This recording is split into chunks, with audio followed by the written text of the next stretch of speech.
అన్న చాలాసార్లు అంటే భర్త దేవుడంట ఏమనుడంట, ఇదిగెట్లమ్మా నేను నీకు 10 మంది కుమారుల కంటే నిజంగా అంత ప్రేమిస్తున్నాడా చెప్పండి? అంత ప్రేమలో ఉంటారు. ప్రేమ దేవునికి స్తోత్రం చెప్పండి గట్టిగా. హల్లెలూయా హల్లెలూయా చెప్పండి గట్టిగా. కట్టినాడు నేను 10 మంది కుమారుల కంటే నీకు విశేషమైన వాడిని కదా, నీకు 2 పాలు ఇస్తున్నాను కదా, నువ్వు బాధపడకూడదు అంటున్నాడు. ఎంత బాధపడినా ఎంత దుఃఖపడి ఈ మాటలు అన్నామును వదల్చలేకపోయాయి. దేవుడి మందిరానికి 9వ వచనం, ఆమె అన్న పానములు పుచ్చుకున్న తర్వాత అన్న లేచి యాజకుడైన ఏలి మందిర స్తంభము దగ్గర కూర్చుని ప్రార్థన చేస్తున్నాడు. దేవునికి స్తోత్రం. నేనంటాను, నీకు కలిగిన బాధ, నీకు కలిగిన నష్టము, నిన్ను ఇబ్బంది పెడుతుంది ఏ బాధైనా దేవుని పాద సన్నిధిలో ప్రార్థన చేస్తే తప్పకుండా సమాధానం వస్తుంది. దేవునికి స్తోత్రం. అన్న ప్రార్థన చేసింది.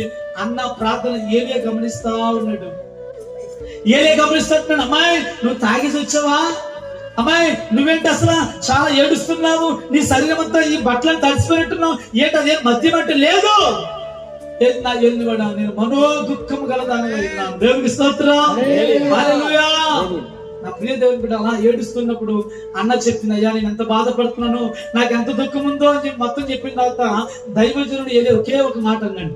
ఏమాట చెప్పనా? అమ్మా నువ్వు వెళ్ళు, మీదటికి మరలా ఇదే రోజులో నీ కౌగిటిలో కుమారుడు కూడా చెప్పండి గట్టిగా.